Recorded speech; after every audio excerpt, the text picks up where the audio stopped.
Hey guys, me Allie. Welcome back to my channel. I hope you're all having a beautiful start to your day. I'm here today with another home decor DIY video. In this video, I'll be showing you 5 different decorations that you can DIY yourself that are perfect for the summer or perfect to jazz up any room in your house. In this video, I'll be showing you this lovely dream catcher, and are you ready for it? Are you ready for it? I show you how to make this donut pillow. I think this is definitely my favorite of the video. It's so cute, it's so soft, it's so cuddly, and it was very, very inexpensive to make. All of these crafts in this video are extremely inexpensive to make. I am not going to say they are extremely easy though. I would probably give these crafts like a level 2 crafting ability. They definitely take a little bit of practice, but it is well worth the time and well worth the practice because I think they came out amazing. Enough of this long intro. If you have any other questions or concerns, just ask them in the comments below and I will try my hardest to get back to you as soon as possible. And without further ado, we're gonna get right into this video.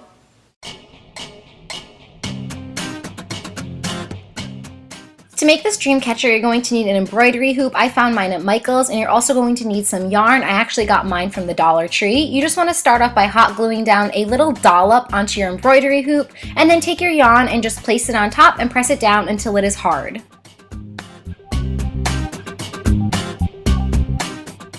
Next, you want to wrap your yarn all the way around the embroidery hoop until you get to the beginning.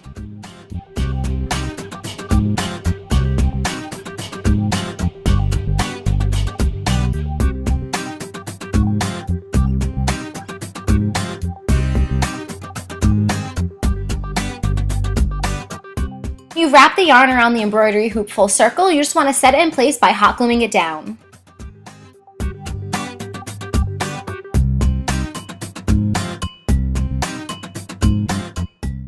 To make the inside design of your dream catcher, you're going to need some twine or some string, and I got mine from the Dollar Tree, and you just want to tie a knot at the top of your dream catcher and pull it tight.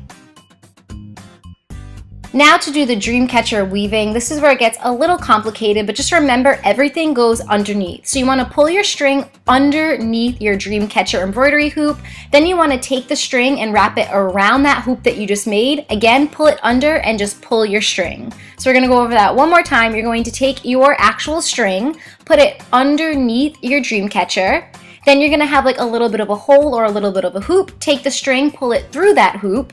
Again, place it underneath and just pull until it's tight.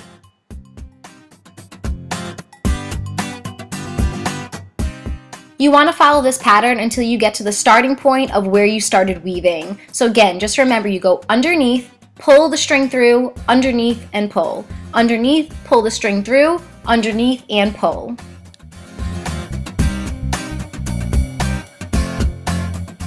Once you finish your first round of weaving, you're just going to continue this pattern all the way through, but instead of using the embroidery hoop, you're going to start pulling through the actual string patterns that you made previously. Now, you do not have to be so specific with this. No dream catcher is exactly the same, so you can skip a couple or do all of them. It does not matter. It will still look amazing when you are done. But just remember, pull under, pull through, pull under again.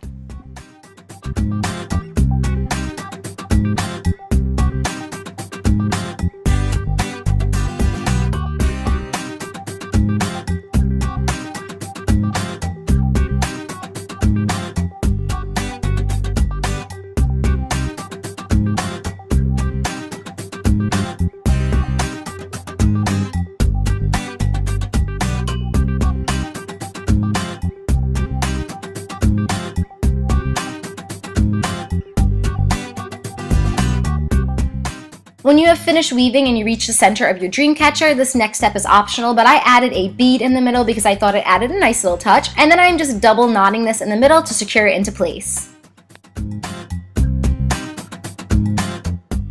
And the very last thing I did was decorate my dream catcher. I just tied some of that twine onto the bottom of my dream catcher, and then I added some beads that I got from the Dollar Tree, tied a knot on the very bottom, and then I used some feathers also that I got from the Dollar Tree, and I just hot glued them into the beads so that the beads wouldn't go anywhere, and I did this 5 times. I did a really long one in the middle, then a shorter ones on the side, and even shorter ones on the other side.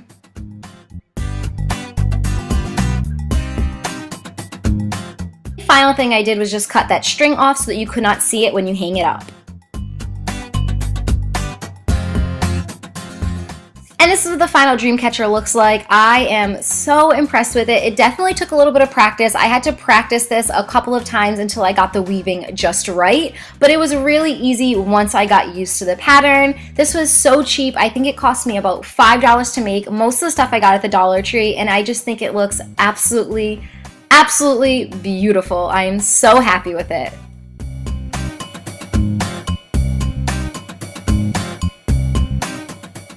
For this marble teacup, you're going to need a teacup, and I found a porcelain teacup from the Dollar Tree. You want to start by taking some alcohol and rubbing it all around the teacup just to kind of take any of the smudges off or take any of that excess oil.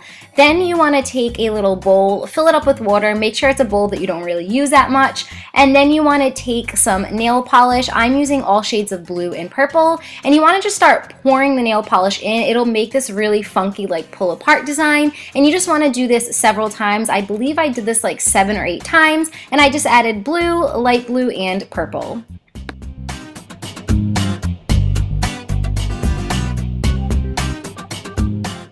Take a pointy object. I am using a kebab stick, and you just want to kind of like move that around and make a funky little design in the middle. I'm trying to pull all of my nail polish into the center and then just wrapping it around and swirling it around the middle.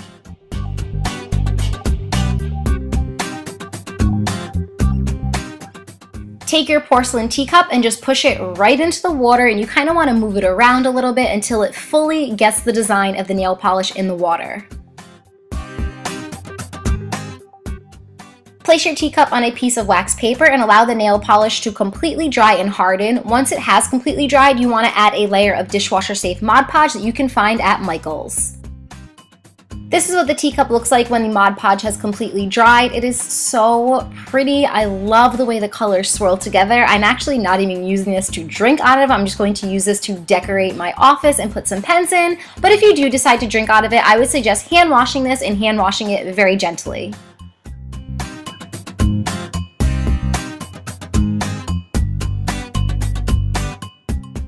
This next craft is so different, it's so abstract, and it's so pretty. All you're going to need are some cake pops, some hot glue, and some spray paint. I think this whole craft cost me about $7 to make. You want to start off by taking some of the cake pops and form them into the shape of a square. Then you just want to hot glue the edges of the square together so that they stay in place. I am doing this on some wax paper so I can easily pull it apart later. Then you want to just start by taking some hot glue again, hot glue over those edges, and take 2 more cake pops, hold them up, and you have to hold these in place until they completely dry, and then do the same thing on the other side.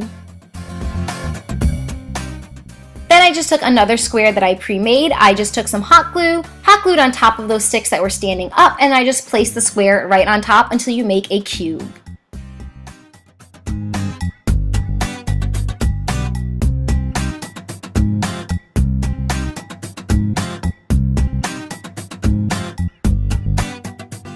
Comes the complicated part, and I'm not going to lie, this was very frustrating. It was very difficult to keep these in place, but you want to just hot glue opposite edges of the square and then take 2 of your cake pops and hold them together until they stand upright on their own. You want to do the same on the other side until you make somewhat of a pyramid. Just make sure you are holding these tight, because if not, they start to fall. And then you want to just take some hot glue the top until it is all in place. Hold it together until it is sticking on its own. Then you want to do this to all the other sides, leaving one of the sides of the cube completely bare so you can hang it up along your wall. And the final step is just to spray paint your structure using whatever color you'd like. I'm using this metallic gold, and I added about 2 layers of spray paint, and I allowed it to dry in a well-ventilated area.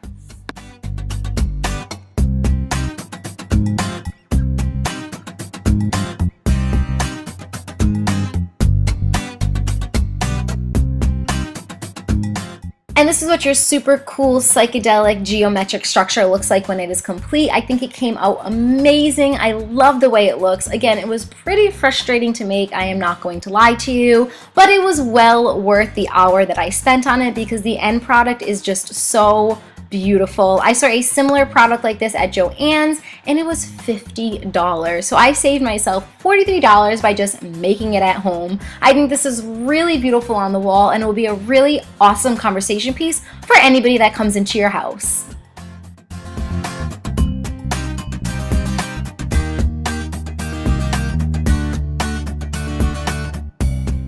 To follow that complicated craft, we're now going to move on to a super simple craft. All you need to do is get some seashells. I just took mine from the beach. Then you want to take some paper towel, kind of shove it underneath the shell so it's sitting upright. Then you want to take a candle wick stick. I just found mine at Michael's. They were very inexpensive. And you want to hot glue them into the center of your seashell.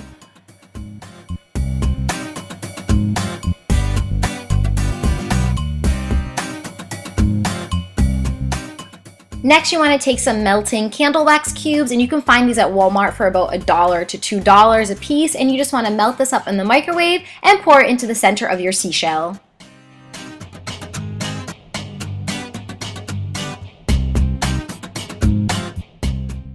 Next, you want to secure that wick in place by wrapping it around an object. I'm just using a kebab stick, but you can use a pencil for this, or a pen, or anything that you have at your house. Once the candles have completely hardened, you just want to take a pair of scissors and cut the wick about 1/2 inch from the top. And that's really all there is to it for this DIY. I highly suggest getting some of those melting candle wax cubes in some fun seasonal summer scents such as Beachy Waves or Paradise. They have so many out there just to get the full effect. And I also suggest, if you're going to be melting these inside, to place them on a plate with some fun stones, just because your seashells are on an angle, so there's a good chance that the wax will kind of drip out.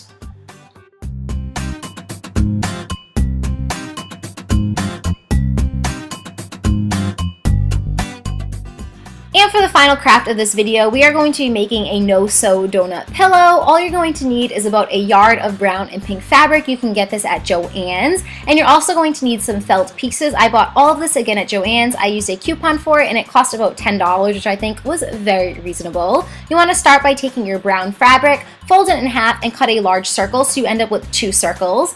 Then you want to take those circles, place them on top of each other, cut a slit in the middle, and then just start cutting a little mini circle out of the center.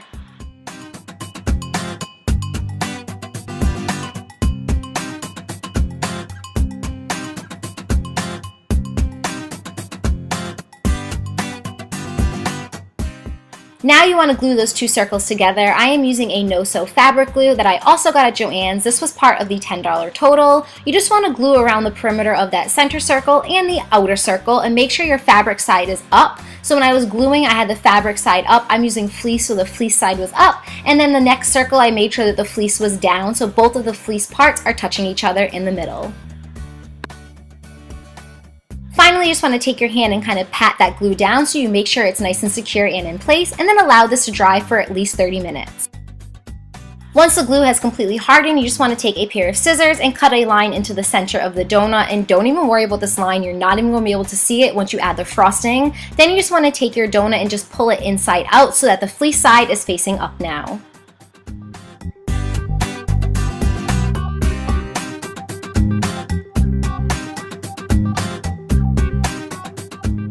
Now it's time to stuff the pillow. I am stuffing mine using polyfill. I actually had some polyfill at home already, so I didn't have to buy it. But if you don't have any polyfill at home, you can just get this at Joann's. I believe it's about $6 for a ridiculously large bag. And the final step, once your pillow is completely stuffed, is to hot glue or to fabric glue the edges together and just glue those 2 pieces together so it makes one full donut.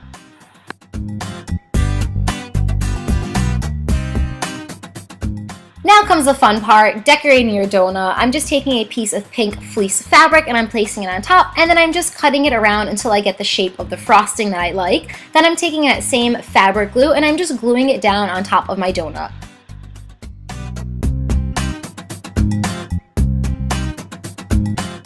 Again, I am taking my hands and I'm kind of squeezing at it to make sure that the glue is in place. As this is hardening, I am just taking some felt. These were about 40 cents per sheet, and I'm just doing 5 different colors. I'm cutting strips of them and then cutting those strips into thirds, and these are going to act as my sprinkles.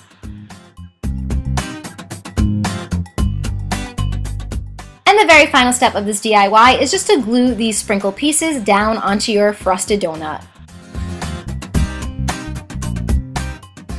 And this is what your final donut looks like. It's so freaking cute. I'm obsessed with it. If you follow me on Instagram, you know how I feel about donuts. They are absolutely everything to me, and this DIY just made my heart so happy.